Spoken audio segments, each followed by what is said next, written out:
जय श्रीमन नारायण गुरुदेव जी। आपके चरणों में कोटि कोटि प्रणाम। जी जी।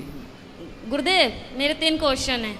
मैं ये पूछना चाहती हूँ, अगर कोई लड़की अपने आप से अपना चरित्र खराब करे तो उसको पाप तो वो लगेगा, अगर माता पिता ही उसका चरित्र खराब कर दे तो? माँ बाप अपनी बेटी का चरित्र खराब करें जी। तो माँ बाप कैसे खराब कर सकते हैं? हमारे साथ में ऐसा हुआ गुड्डू। कैसे? क्योंकि पहले जब हमारा विवाह हुआ तो उस समय मैं 10-11 साल की थी। जब आपका ब्याह हुआ? हाँ, तो पर वो विवाह नहीं था, हमें बेचा गया था। आपको किसने बेचा? माता ने हमारी। आपकी माँ ने बेच दिया? किसको बेचा? जिनके साथ में विवाह किया उनसे पैसे लिए गए थे। तो वो कितनी उम्र का था? वो हमसे ज्यादा उम्र के थे। कितने? ऐसे ही लगभग 19-20।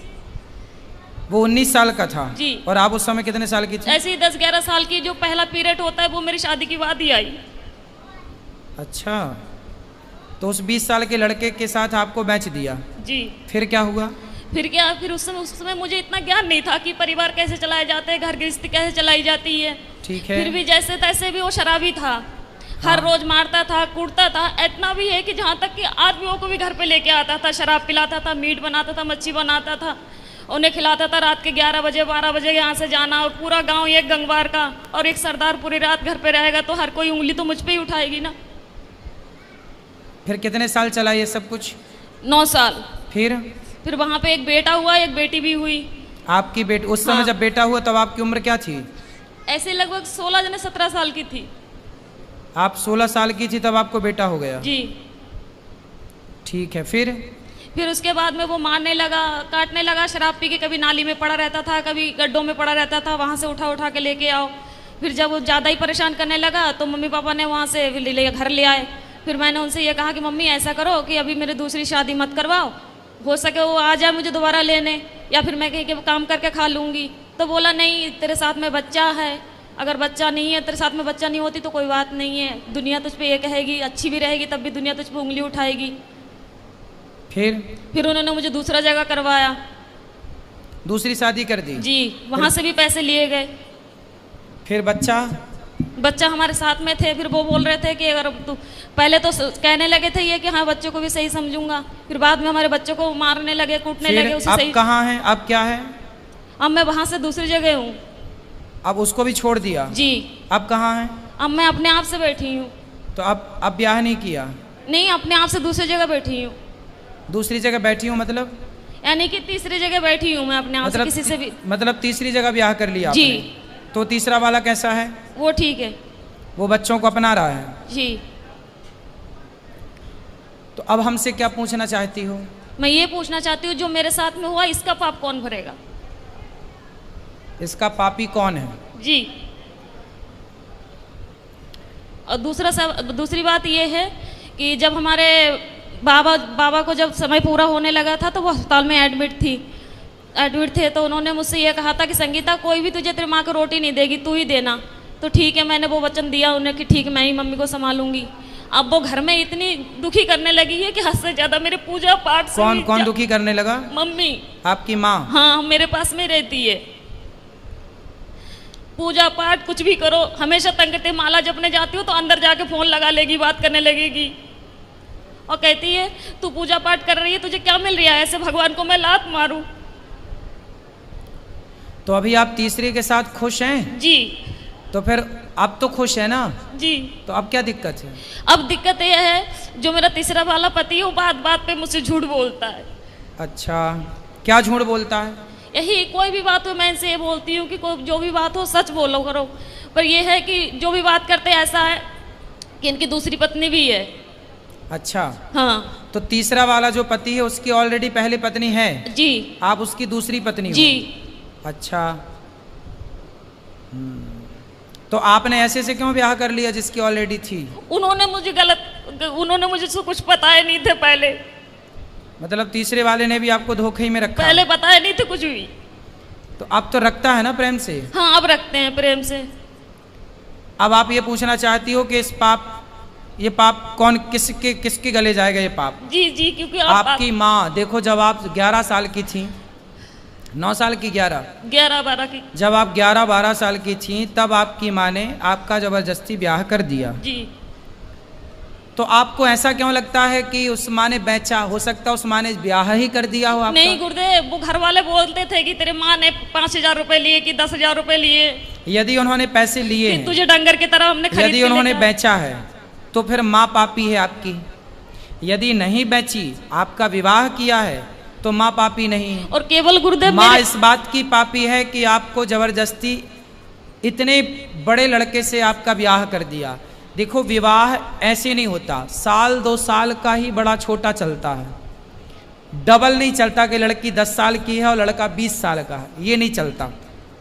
यदि कोई भी माँ बाप अपनी बेटी के लिए उससे डबल उम्र का लड़का चुनते हैं तो वो माँ बाप पाप के भागीदार हैं, क्योंकि उस समय बच्ची तो निर्णय नहीं ले रही है, माता पिता डिसीजन ले रहे हैं। तो लड़की के लिए वर कैसा होना चाहिए? लड़की 10 साल, लड़की 20 साल की है तो लड़का 22 साल का हो, 25 साल का हो, बस ज़्यादा उम्र वाला ना हो, ये न्याय है। यदि लड़की 20 साल की और तुम लड़का 40 साल का ले आओ तो ये तो बेटी के साथ अन्याय हुआ, और वो अन्याय का भागीदार कौन है? उसके माता पिता, क्योंकि वो लेकर आए हैं। और केवल गुरुदेव मेरे साथ में ये हादसा नहीं हुई है, मेरे सभी बहनों के साथ में ऐसा किया गया। तो आपकी माँ कहाँ है? मेरे पास में ही रहती है, इस समय दूसरे जीजा के पास में है। तो वो कैसी माँ है? निर्दयी है? मैं ये पूछना चाहती हूँ कि अब मैं करूँ क्या? पापा को भी यही वचन दिए मैंने कि मैं रखूंगी, और वो घर में इतनी दुखी कर रही है कि मेरा खाना पीना हरा। तो माँ को भेजो क्यों, ऐसी माँ को जो आपको बेच रही है, जो आपके साथ गलत काम कर रही है। ऐसे लोग दया के पात्र नहीं है। यदि पहले ये कन्फर्म करो कि माँ, हो सकता माँ सही हो, गलत है, गलत है, तो आप उनको खाना पीना देना आपका कर्तव्य भी है। बूढ़ी अम्मा कहाँ जाएगी? इंसानियत तो कहती है कि आप उनको खाना पीना दो, लेकिन वो दया का पात्र नहीं है। जब धृतराष्ट्र के 100 बेटे मारे गए, तब भीम भैया धृतराष्ट्र को रोटियां ऐसे कुत्तों की तरह देते, बुढ़े खा ला। तो लोग कहते हैं, अरे भीम, वो तेरा बाप है, बड़े पिता है ना धृतराष्ट्र, भीम के तेरा बड़ा पिता है, तो कैसे कुत्तों की तरह परोसता है? तो भीम भैया बोले कि मैं ही क्या पुत्र धर्म निभाऊं? ये वही बाप है जिसने भरी सभा में द्रौपदी लुट रही थी और ये चुपचाप तमाशा देख रहा था। क्या मैं ही धर्म का पालन करूं? इसका कोई धर्म नहीं है। ये वही धृतराष्ट्र है जो भीम को गले लगाने के बहाने दबाकर मारना चाहा, वो तो भगवान ने दूसरा पुतला दे दिया भीम का। कुल मिलाकर के ये धृतराष्ट्र इस दया का योग्य नहीं है, दया का पात्र नहीं है। कुछ लोग दया के पात्र होते हैं, कुछ लोग दया के योग्य भी नहीं होते। फिर भी आप दया करके रोटी तो दो, सेवा तो कर लो। अब जो किया उसने वो पाप भोगेगी। आप क्यों पाप मोल लो? आप सेवा ना करके पाप क्यों मोल लो? आपके आश्रित है तो सेवा करना। घर में कलेश ये करती है ना कि जब मैं माला लेके बैठूं तो उसी कमरे में चली जाएगी, फोन लगा के बात करने लगेगी। हाँ, तो उसको फोन लेके हटाओ। किससे बात करना बुढ़ापे में उसको? बहनों से कुछ नहीं तो हर तो मोबाइल लेके रख लो। बोले मोबाइल नहीं मिलेगा, फिर लड़ाई हो जाती है, घर में कलेश करने लगती है वो। तो फिर आप जानो और आपकी माँ जाने, मैं क्या करूं बताओ? क्या करूं मैं बताओ? आप मुझे कुछ बताइए ना कि मैं क्या मैं तो करूं बता रहा हूँ, इस समय मोबाइल लेके बंद कर दो, रख दो, और क्या कर सकती हो? घर में कलेश होते हैं, पूरे मोहल्ले वाले तमाशा देखते हैं। तो फिर क्या करें? हम बताओ, हमें बताओ, हम क्या करें? क्या उत्तर दें आपके प्रश्न का? हम बताओ क्या करें? हम ये तो नहीं कह सकते कि आप निकाल बाहर करो। मेरा इच्छा तो यही है गुरुदेव, जब भले ही आप हमें गलत समझे। हाँ तो ठीक है, आपका मन है तो आप देख लो, जो आपका मन है वो करो, जो आपका मन है वो आप कर सकते हैं, स्वतंत्र हैं आप। यदि वो अपराधी हैं तो बिल्कुल आपको साथ में नहीं रखना चाहिए।